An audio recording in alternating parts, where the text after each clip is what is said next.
Very, very dense. There are white dwarfs that are about the radius of the Earth, but about the mass of the Sun. Again, very dense, but not as dense as neutron stars. And of course, as Kip eloquently described, there are black holes in the universe. Those that I'm going to be talking about are stellar mass black holes, not the supermassive ones to which he alluded, but they're nevertheless as exotic. There are many binary systems where you have close stars, where the interaction between them is central to what you see. And so there are concepts such as accretion disks and bipolar jets, jets that can emanate from these very compact regions to give you phenomena that we associate with Gammaray Burst. And so those are the basic actors. The players in the explosive universe are listed here, and I've left out a few. There are X-ray bursts that happen on the surfaces of neutron stars, and there are thermonuclear explosions. But they're too small to be included in this talk. And Bob, I apologize, there are nova explosions that happen on the surfaces of white dwarfs, but they're also too small to be talked about in this talk. What I'm going to focus on are two types of supernovae and two types of gamma-ray bursts. The first is so-called 1A supernova, which is very, very bright and is the major one used to take the measure of the universe. It's a thermonuclear explosion of a white dwarf that is replete with fuel. You take a white dwarf with carbon and oxygen, and you raise the temperatures by some means, and you can ignite a thermonuclear explosion, converting that carbon and oxygen into iron and many other species. This actually happens in the universe. It's a quite violent event, and it leaves nothing behind. Just the products are injected in the interstellar medium. The core collapse supernova happens more than once a second in the universe. By the end of my talk, there will have been a number of thousands of these objects that will have exploded throughout the universe. Those do leave behind those remnants, and I mentioned them before, the neutron stars and the black holes. There's quite a variety here. Gamma-ray bursts are quite exotic. They were discovered in the mid-60s. They were published in the early 70s as existing, and they are of two types.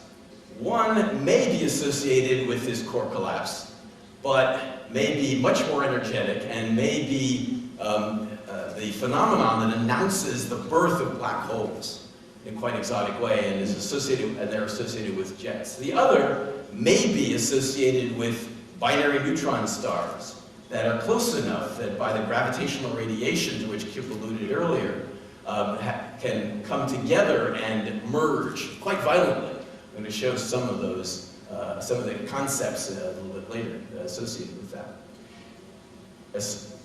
When neutron stars merge, they give off the gravitational waves that LIGO may be able to see. And so, if we see a gamma-ray burst at the same time as we see the gravitational radiation, we have the smoking gun for the phenomenon. That would be fabulous. So let me start with the 1As. And again, I'm going to be emphasizing the theoretical aspects, but there is beauty associated with these, and I'll touch on that. Just for people who want the science as well as the art, let me list a few of the basic facts. You produce radioactive nickel in these contexts. Radioactive nickel is the progenitor to the iron that surrounds you. You produce nickel-56, then it decays into cobalt-56 and iron-56, the latter being the standard iron that you're familiar with. Because of that radioactivity, you heat the gas that is ejected, and it's that heating to incandescence that powers the light of many of the supernovae that we see. If we didn't have this nickel, particularly in the 1As, you would not see the supernovae. So radioactivity is central to the phenomena we associate with supernovae as observers. The explosion might, the light might last for months. The amount of energy is incredible, and I don't want to even dwell on that. I'll let you contemplate some of these numbers. And as I said before, it leads to the complete disassembly of the object. And this is one of the outcomes. This is a supernova remnant. There's a blast wave here. It's a few light years across, in fact. And we see many of these in the galaxy and in the universe. Those are the products. This is just the early phase, the first 10,000 years or so after the supernova.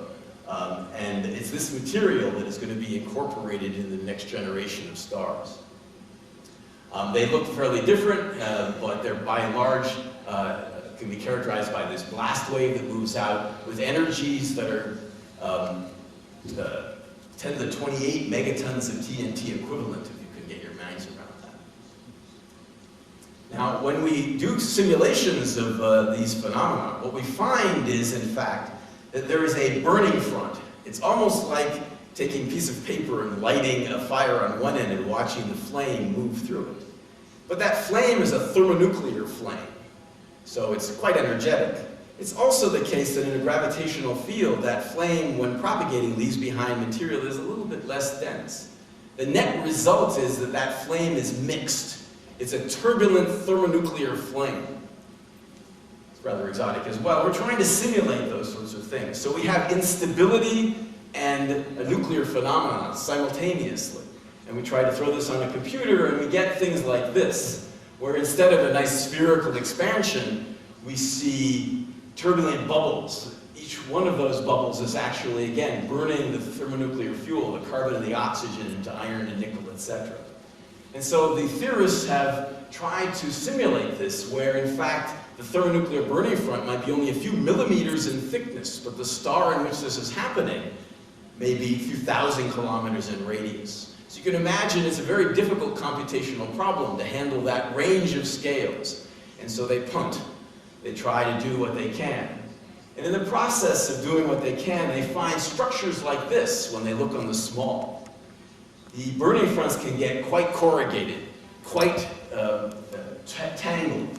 It is very difficult to simulate. On the large, this is what people see, where you see a white dwarf disassembling into bubbles, etc. This is just the early phases. And I'll call your attention to that clock. That clock is moving in milliseconds. And so what's happening is that a star the size of the Earth, by thermonuclear processes, disassembles within seconds to inaugurate the supernova that lasts for months, that you can see for 10,000 years, that affects its environment for millions of years and the next generations. And this happens again and again and again. Now, there are a variety of mechanisms that people have suggested, all of which are thermonuclear in a white dwarf. One of them is an off-center ignition, where this is the white dwarf star, and you just set off a little bomb in the center because you want to see something happen. And you see how it propagates, and you can see that it rises like a balloon. It penetrates to the surface and starts to spread, all the while burning this thermonuclear fuel, incinerating the star. In this particular case, what happened was, it wrapped itself around the star before the entire star disassembled. And at the back end, it clapped. The burning material hit other burning material so violently that it inaugurated an explosion on the inside.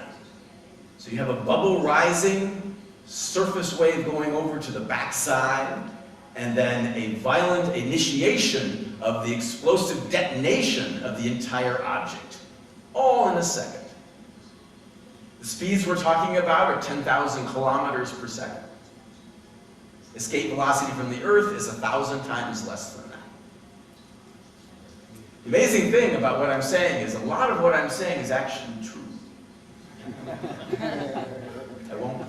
I'll leave it to you to distinguish. The other type of supernova, by far the most prominent, is that associated with the death of massive stars, so-called core collapse supernovae. Again, there are some facts associated with them that are very similar to for the 1As, but you do leave behind a remnant. Mostly a neutron star, but at times a black hole. And we'd like to know when the black hole is formed or when the neutron star is formed. There are still things we don't understand. They're the major sources of elements again, but one of the things that's quite fascinating, certainly to me and to many of the theorists, is that what's happening in this case is it's not thermonuclear.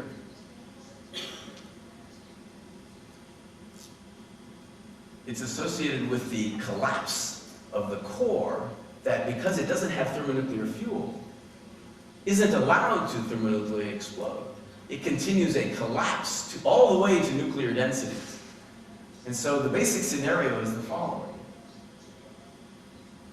a massive star has been evolving for 10 million years. It creates a core in its center, a very dense core. It's a white dwarf-like object. That white dwarf achieves the so-called Chandrasekhar mass, above which it can support itself against gravity, and it collapses. If it were made of thermonuclear fuel, that collapse, just like a diesel engine, would heat up that material, and it would explode. But without thermonuclear fuel, it continues to collapse, and that collapse takes a second, just as in the other case. So imagine the drama. A star has been around for 10 million years. It creates a core in the center that, when it becomes critical, collapses in a second, sets off a supernova. The whole object is dying in 1 second.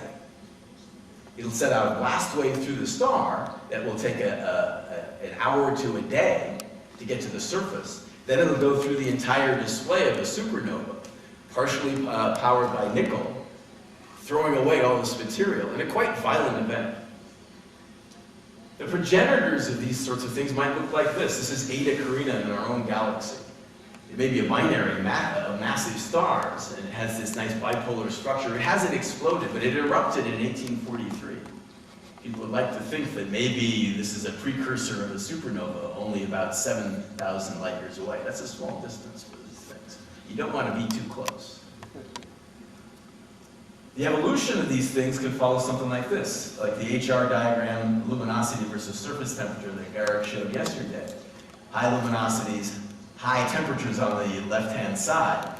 The star might be sitting here, and the star, like the progenitor for the supernova 1987A that exploded in 1987, about 8,800 days ago, would have evolved like this. It would have been a blue object. It would have expanded to the red, then go to the blue. There are various interesting things, like when this happened, fire and tool making was occurring on the Earth, and here's a Homo erectus emerges, etc. But we can say with reasonable certainty that the evolution of such objects follows something like this.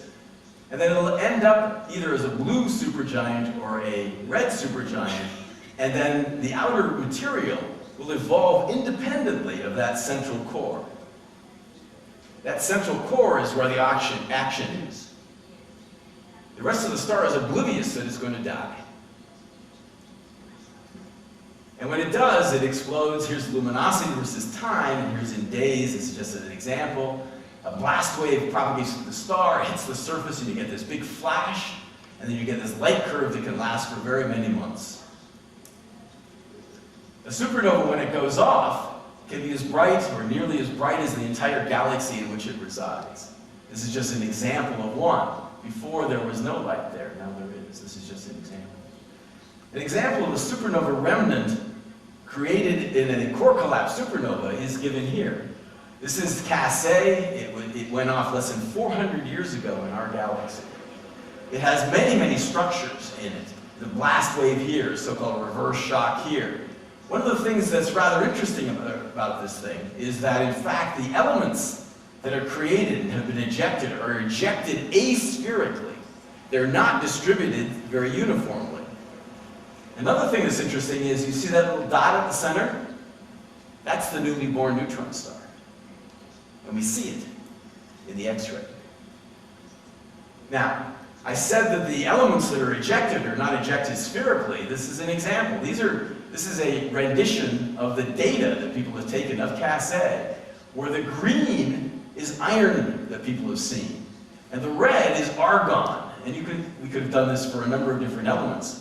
But you can see that there are structures that are emerging that are quite aspherical. That is a theme in all these things. Explosive phenomena tend to be very, not only violent, but unstable. And material is broken up. And so you have to be able to, in order to simulate these things theoretically, do things beyond the one-dimensional problem of the spherical explosion and really bite the bullet and go into 3 dimensions. One of the things that's produced, of course, in an explosion, a core collapse supernova explosion, is a pulsar. You have a rapidly rotating neutron star that has a magnetic field that is giving off radio waves, can give off X-rays, optical. This is a picture of the crab in the central region, and you see a pulsation associated with this. This is not in real time. This is pulsating at 30 times a second. It's associated with the rotation period of this 1.5 or so solar mass object. So these things can rotate very fast. If the Earth were rotating this fast, it would split itself apart. Now that supernova 1987A, when it went off, it not only excited supernovae, but it excited its environment, supernova community, but it excited its environment. This is the supernova. This is a time-lapse picture from the Hubble Space Telescope. It'll repeat. You can see the inner region. I want to call your attention to two things. One, it's not spherical in the inner region. That stuff is just being ejected. Two, you see all these things lit up. That's the material that's going fastest from the blast, and it's hitting this ring that resided around the supernova and exciting it to fluorescence. We're still watching this, and we're going to be watching this for the next 50 years. It's one of the best examples of a core collapse supernova that we've been able to study. It's the first supernova to go off since in our vicinity that we noticed since the invention of the telescope. In our vicinity is the crucial part. We see 500, 600 supernovae a year, observers, and there's more than one a second, as I said, in the universe. So let me get to the theoretical crux.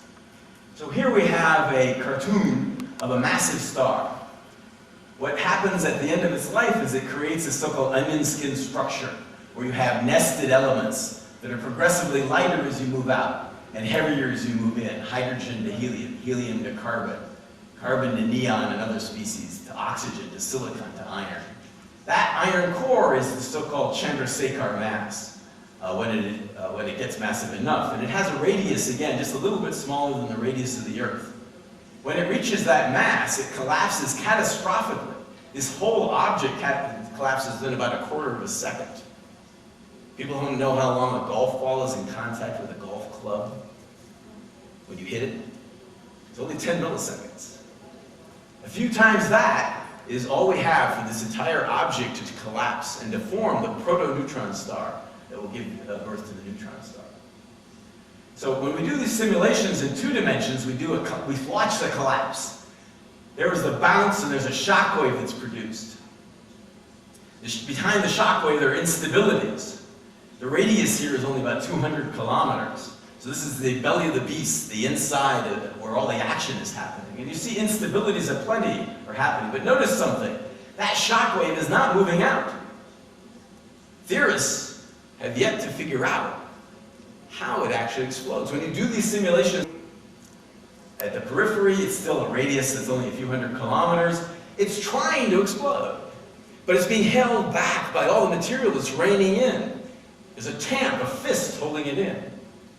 In this particular simulation, though, we let it go long enough that the inner oscillations were sufficient to generate sound waves aplenty. And those sound waves steepened into shock waves, and it ignited the supernova. When it ignited the supernova, it was off-center, and it left behind a very rapidly oscillating object. I'll repeat this just to give you a sense of what the state of the art was just a few years ago. I don't believe that this is the way things happen. And the reason I don't believe it, the major reason, is that we can now do 3D simulations. These things are expensive, and so we have to do it in stages. And with the 3D simulations, we see something else. But this is pretty exotic, and I made a movie of it, so I thought I'd show it. Now remember what I said, that shockwave seems to stall. In doing 3D simulations, you can try to get a sense of what's happening. Those ghost-like particles that are flying in just represent the mass that's falling in. That's the accretion. It's holding in the blast, and that blast wave is sitting there trying to get out. It can't. But you see it's oscillating in all sorts of ways. This particular simulation just shows quite graphically the basics of that phase. But what do you think is going to happen if you do a calculation that takes longer than this? This is a preliminary calculation which we'll repeat. And this shows you the three-dimensional character of what we're dealing with. This is just a surface that is going at 5,000 kilometers per second. Everything inside is going slower and everything outside is going faster. And you see how broken up that material is. It's a rather amazing context in which to try to do theory. But this is what we have to contend with. When we put in more physics, this is what we see. It collapses, bounces, and very soon you get this turbulent convection. This turbulence is similar to the turbulence in the 1A context, of the thermonuclear case. It's associated with the so-called Rayleigh-Taylor instability. The Rayleigh-Taylor instability is what happens when you mix salad dressing. Anybody ever done that? You have oil on the top and vinegar on the bottom. There's an interface. When you change the direction of gravity, it turns out that there's a heavy fluid on top of a light fluid, and nature tells you it's an unstable surface. It's also the reason water falls out of a glass. Anybody ever wondered why water falls out of a glass? No. If you have a pump can support 10 meters of water. There are lots of pumps on this island. They can pull up 10 meters of water because of atmospheric pressure. Atmospheric pressure is holding up 10 meters of water. If the glass is only this high, that's much less than 10 meters. So atmospheric pressure should be able to hold in that water. It has more than enough pressure force to hold in that water, but the water falls out. It's because the interface is unstable to the Rayleigh-Taylor instability. If there's any corrugation of the surface at all, that heavy water fluid on top of the light air fluid will have an unstable interface, and that will fall. So try it sometime. Put a piece of paper there, thin piece of paper, you stabilize the instability.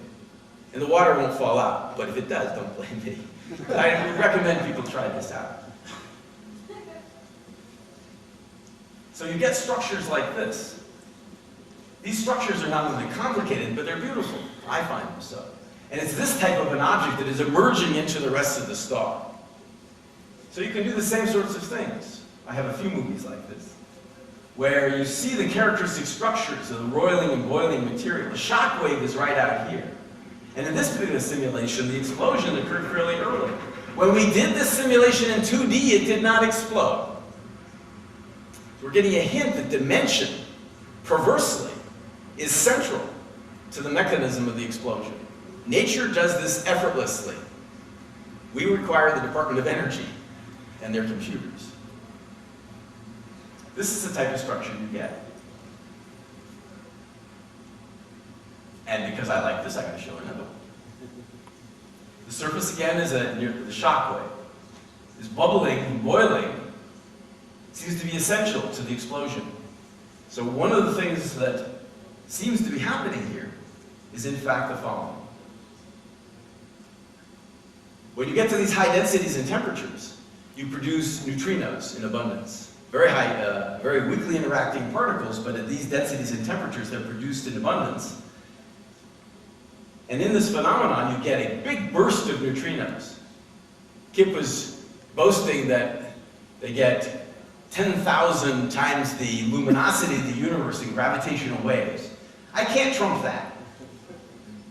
But I can get a factor of 5 times the luminosity of the universe in neutrinos in this context. Neutrinos are easier to see. They're still tough. And so you get structures like this. And so what are we concluding?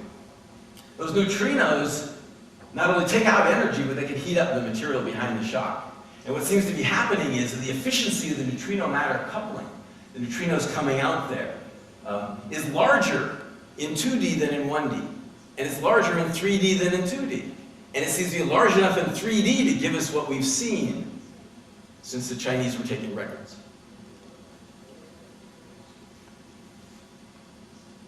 The camera is rotating here.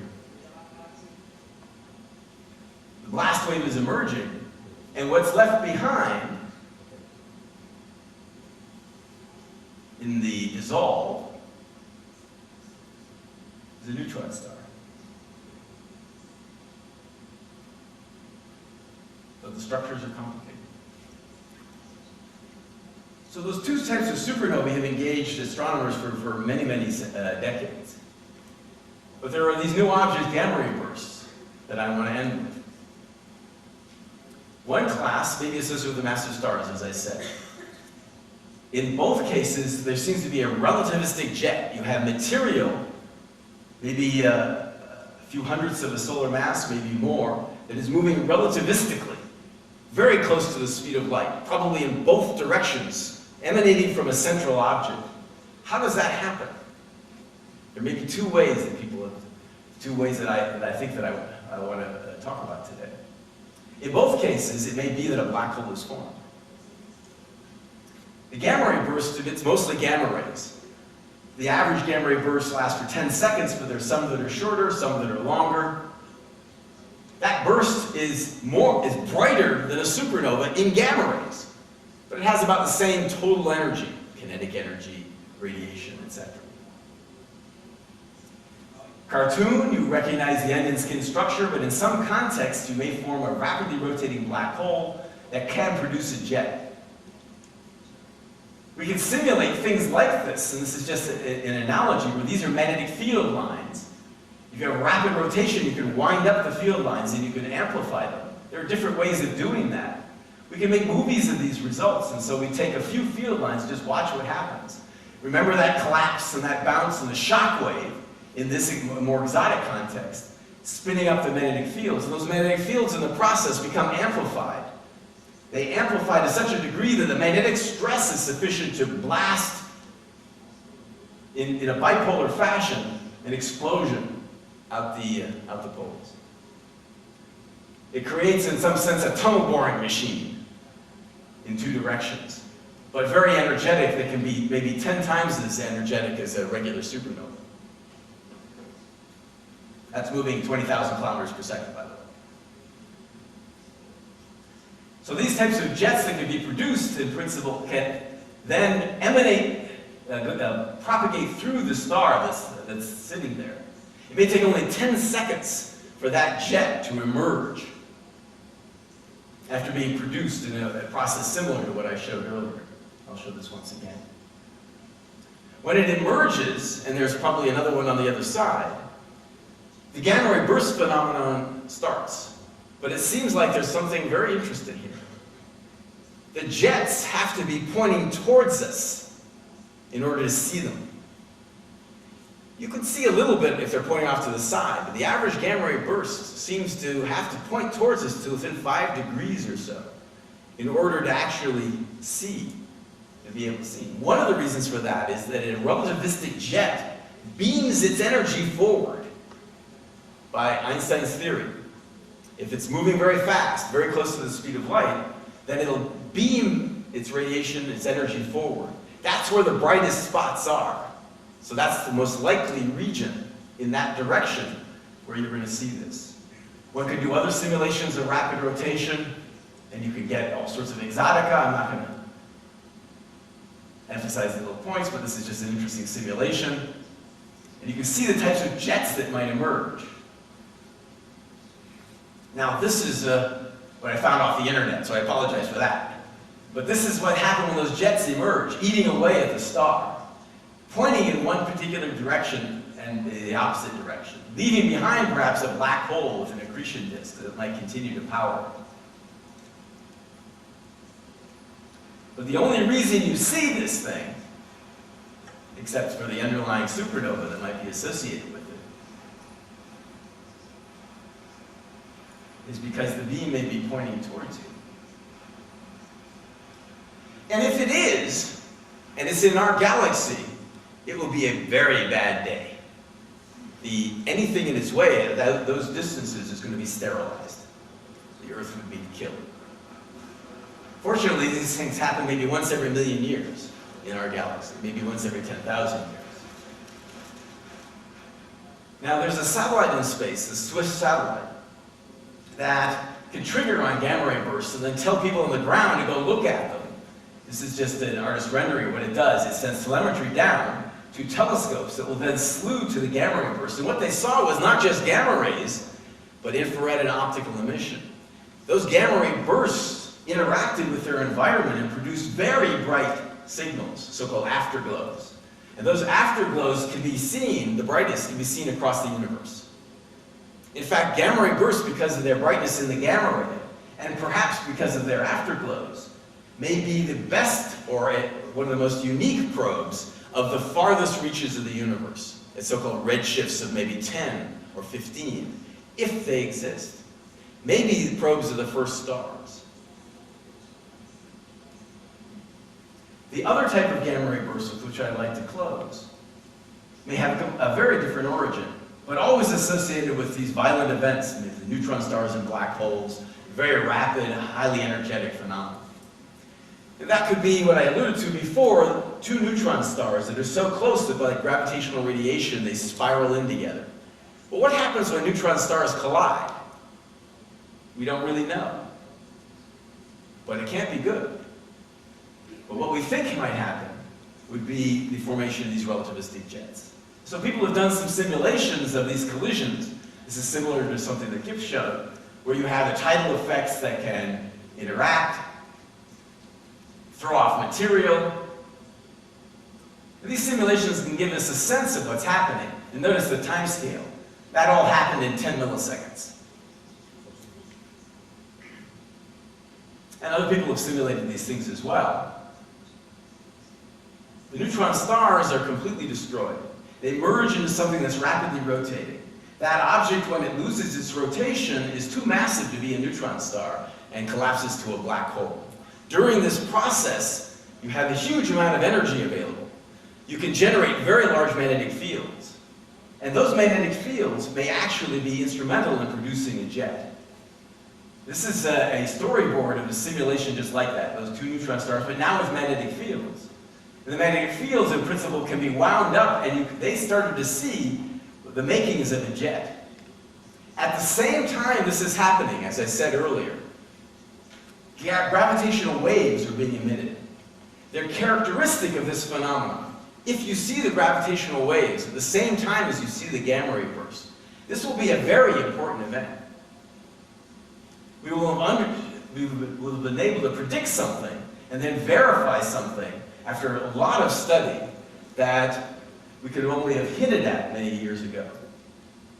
And we'll have understood the character of gamma ray burst. This is my last cheesy movie. And I'm showing it for another reason. You see these neutron stars that are merging, getting faster and faster as they come together.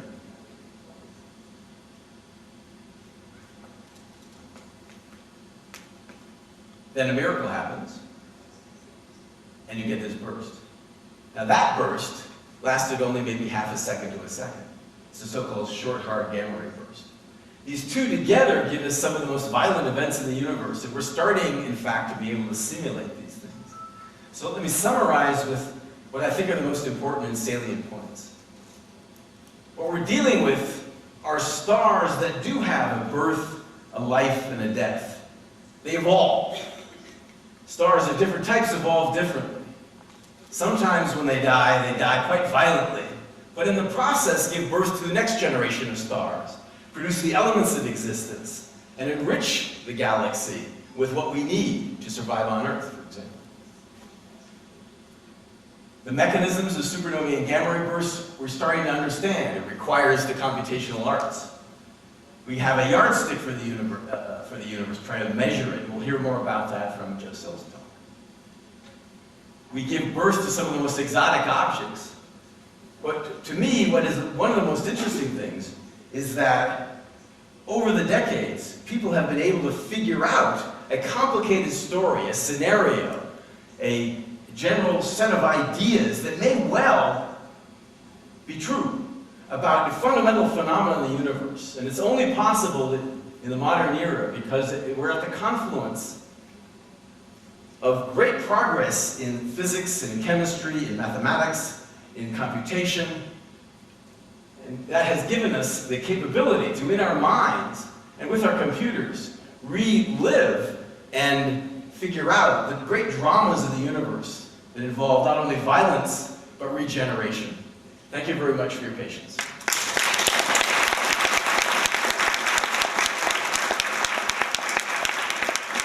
Thank you very much, Mr. Burrows. Any question?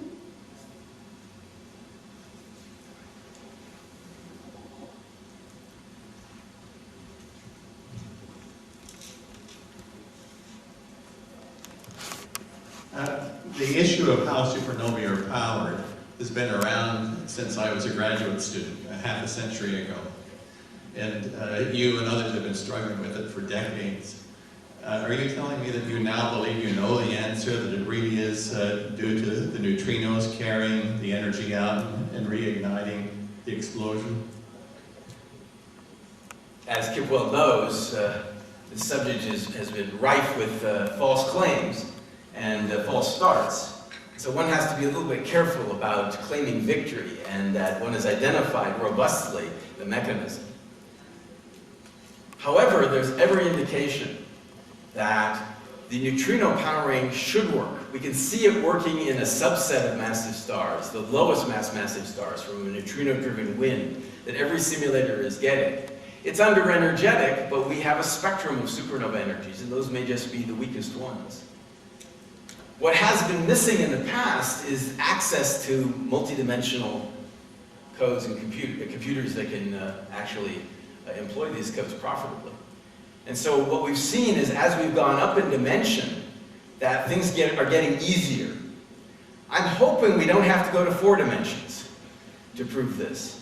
But what seems to be the case is that it's much more efficient in 3 dimensions. And so I would bet, and I'd be willing to take that bet, that in fact we're on the cusp of understanding. The limit is computational power, which is a frustrating thing. I like to do things on the back of the envelope.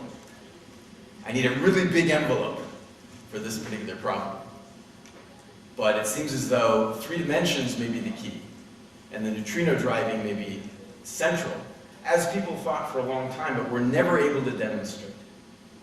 We have our work cut out for us, but the goal is to find out what the origin of the elements are, the origin of neutron stars and their velocities, the spectrum of supernova energies, exactly what the mechanisms are, and try to explain those wonderful phenomena that we see in the night sky.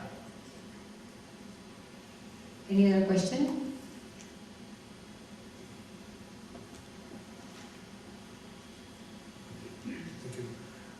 What do you think about quark gluon stars? Do you think they can be formed in explosions like that? We don't know the equation of state of neutron star matter very well. We think we know it adequately well to make the statements I made to Kip. However, I could be wrong.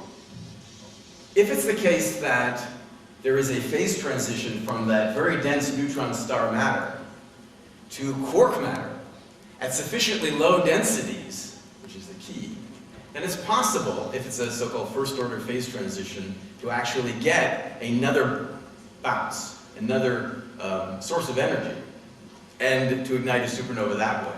My own feeling is that that's rather artificial, that the equation of state is not going to be such that you'll get the phase transition at a low enough density. You'll get the phase transition at maybe just very high densities for the more massive neutron stars, and it'll be too little too late. So my feeling is that, though it's a very interesting idea, that it may not really obtain. Yeah, last question.